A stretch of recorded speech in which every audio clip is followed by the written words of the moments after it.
Hey, what's up, guys? It's spooky.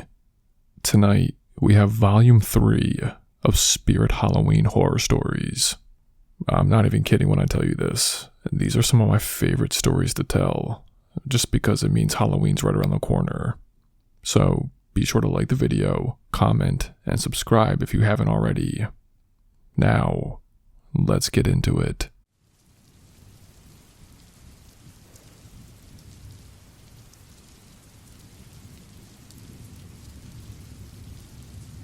I took my son to Spirit Halloween last October to pick out a costume. He was 6 at the time, full of energy, and couldn't stop talking about what he wanted to be. First, it was a vampire, then a superhero, then some kind of skeleton pirate he saw in a YouTube video. I figured letting him run around the aisles might help him decide. The store was in an old, half-abandoned strip mall, the kind of place that always looked temporary. The ceilings were unfinished, the carpet was stained from whatever business came before, and you could smell dust under the plastic costumes. But my kid did not care. To him, it was paradise. We walked through the aisles, weaving past shelves stacked with cheap masks, capes, and rubber weapons. He kept pointing things out, asking if we could afford them, switching his mind every 2 minutes. I laughed it off, telling him to pick one and stick with it. At one point, I turned my back to check a price tag. I could not have looked away for more than 10 seconds. When I turned back, he was gone. At first, I thought he just ran into the next aisle. I called his name, expecting him to pop out grinning, holding another ridiculous mask. Nothing. I walked quickly down the row, scanning left and right. Still nothing. My voice got sharper, louder. Evan. A couple of shoppers looked at me, then went back to what they were doing. My chest tightened. I moved faster, checking every aisle, but there was no sign of him. In the span of maybe a minute, my son had completely disappeared. I flagged down an employee, a teenager wearing a plastic skull necklace and looking like he'd rather be anywhere else. I told him my son was missing, and he just blinked at me before muttering, "Oh, let me get the manager." The manager came out from behind the counter, an older guy, balding, clearly stressed. When I explained, he immediately had the staff start searching. One girl went to check the back, another started combing the aisles. I circled the store again, my heart pounding, calling my son's name loud enough that everyone was staring now. And still, nothing. Then, maybe 10 minutes later, I turned toward the checkout area, and there he was. Evan was just standing by the counter, calm as ever, holding a mask in his hands. I rushed over and grabbed him. I kept asking where he'd been, why he didn't answer me. He looked confused. He said, "I was right here." I shook my head. "No, you weren't. I've been looking everywhere for you." He shrugged at me like it didn't matter. That's when I noticed the mask he was holding. It was a cheap, rubbery thing. Pale skin, hollow black eyes, an exaggerated grin. I did not remember seeing it in the store before. The tag was not even a normal Spirit Halloween tag. It looked like someone had stapled a plain white sticker to it, with the price written in marker. "Where'd you get this?" I asked him. Evan hesitated. Then he said, "The man gave it to me." My stomach dropped. "What man?"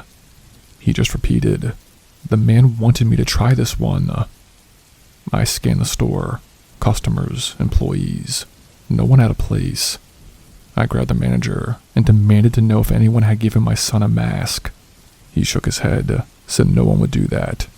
He offered to check the security cameras, but admitted they did not have coverage in every aisle. Just a couple pointed at the doors and the registers. When he pulled me to the back office, we scrolled through the footage. The last time Evan was clearly visible, he was by my side, darting toward a rack of costumes.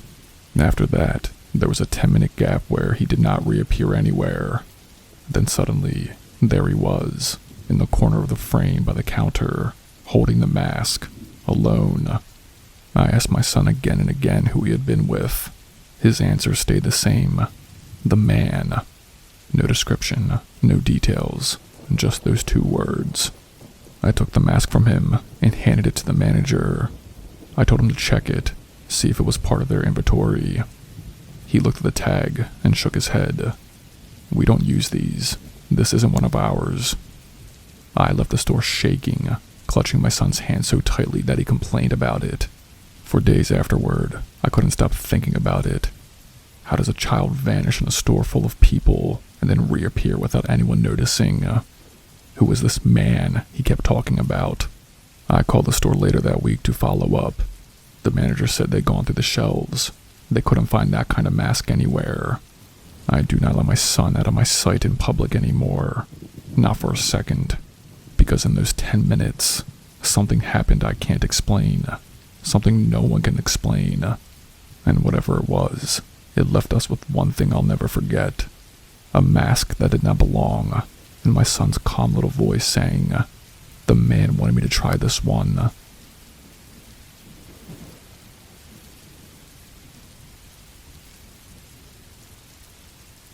Last year, I took a seasonal job at Spirit Halloween. It was inside an old big box store that had been empty for a while, so everything about it felt really temporary. The walls were still painted the colors of the last business. Half the ceiling tiles were missing, and we built shelves out of whatever fixtures were left behind. I figured it would be easy money before the winter break. Most of the work was unpacking crates and hanging up costumes. The shipments came in huge cardboard boxes with packing slips taped to the sides. The slips always matched what was inside. Superheroes, clowns, witches, all the usual stuff that you would expect. One night, right before closing, we got a late delivery. The manager told us to at least open everything, so we could stock it up in the morning. I went through the first couple of boxes with a box cutter. Same cheap costumes and masks that we always get. Then I opened a bigger crate and stopped. Inside were rows of clear plastic bags, each one holding the exact same thing. A plain black jumpsuit with a hood. No branding, no tags, no logos. Just solid black fabric. The barcode sticker on the bags did not look normal either. It was just a long row of numbers, no product code like Spirit Halloween usually does.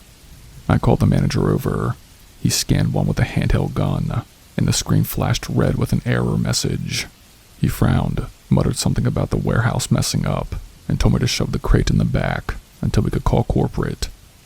We left it against the wall in the stockroom and finished up the night. I remember joking with another employee that it looked like the kind of outfit a burglar would wear. The next day, the crate was gone. I figured maybe it had already been shipped back. But later that week, I noticed something that made my stomach drop. While stocking masks near the front windows, I glanced out into the lot and saw the figures standing under one of the lamps. They were wearing the exact same kind of black suit. Head to toe, no markings, no color, not even visible logo on the shoes.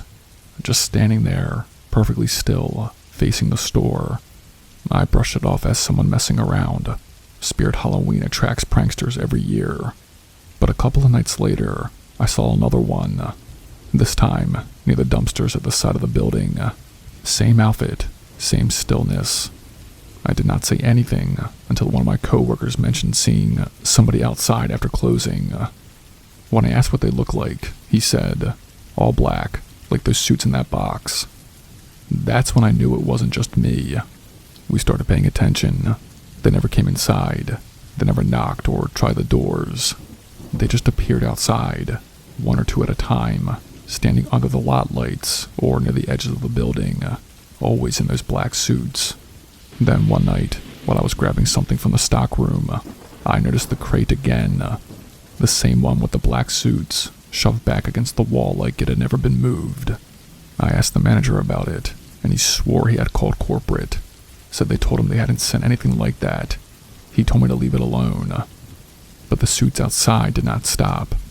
One night, just before closing, I looked up from the register and saw 3 of them under the parking lot lights, lined up evenly, not moving, just facing the windows. None of the customers noticed. The next morning, when we went to check the stockroom, the crate was empty. Every bag was gone. After that, the figures stopped showing up. The crate never came back. It was like the whole thing had been erased overnight. I did not stick around long after Halloween. Seasonal work is thankless anyway, but I couldn't shake the memory of those figures outside the store. A few weeks ago, I went back to that strip mall to grab takeout from a place a couple of doors down. Spirit wasn't there anymore. The building was empty again, windows covered in paper with for lease signs taped crookedly across them. I walked past on my way back to my car, and that's when I noticed something wedged in the frame of the front door. It looked like a strip of black fabric, pinched tight between the door and the middle frame, as if it had been caught when someone shut it. The texture was the same as the suits I remembered handling in the stockroom. I did not stick around to get a better look. I just went to my car and left.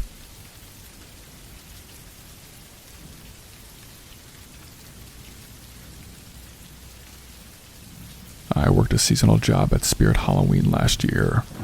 It wasn't glamorous, but I was broke and needed quick money, so I took the night shifts, unloading trucks and cleaning up before closing.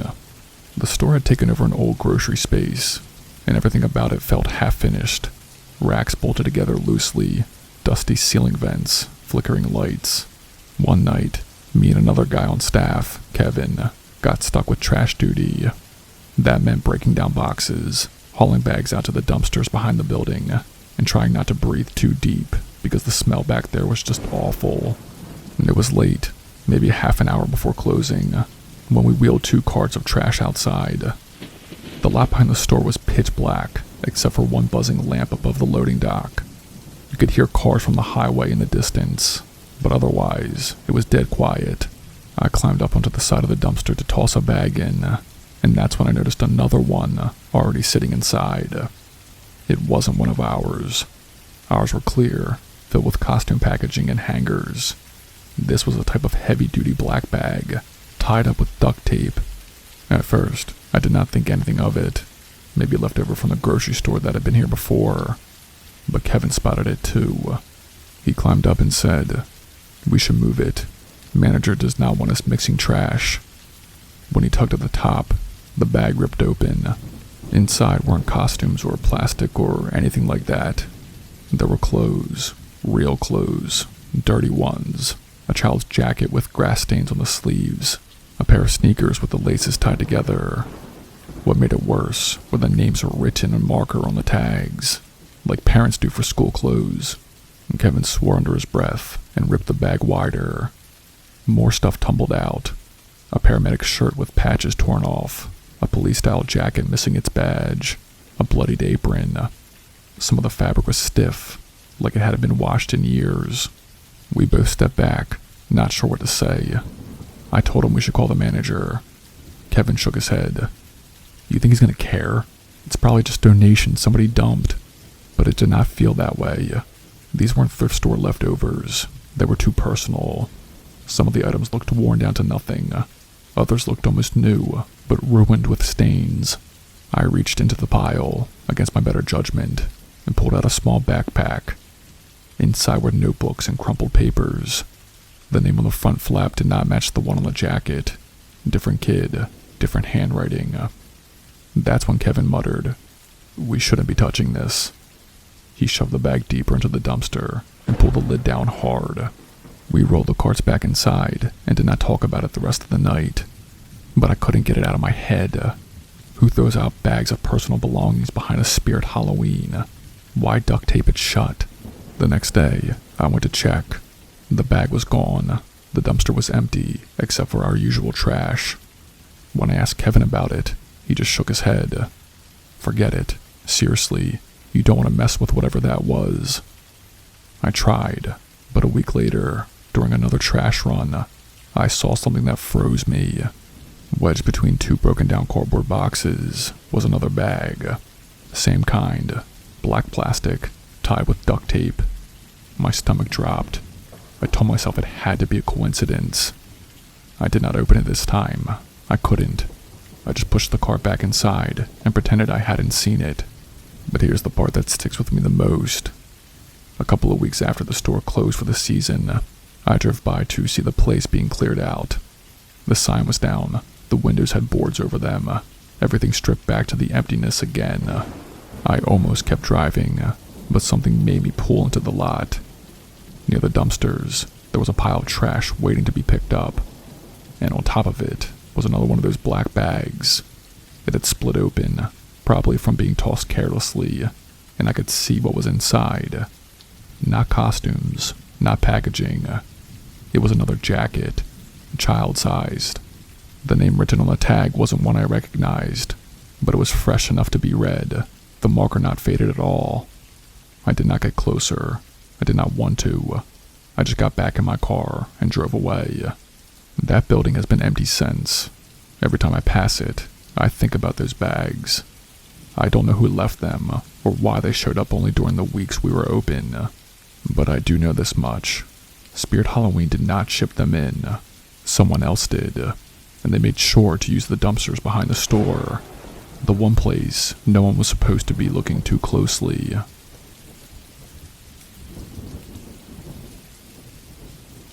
Hey, what's up guys? It's Spooky. I want to ask you something. What are you being for Halloween? I'm only asking because a lot of people buy their costumes at Spirit Halloween, and it'd be a shame if you ended up in one of these stories. I'm not quite sure what I'm gonna be, but when I do, I'll make sure to let you guys know. But hey, thanks for tuning in. Be sure to comment, like, and subscribe to the channel if you haven't already. And as always, stay spooky. I'll see you next time.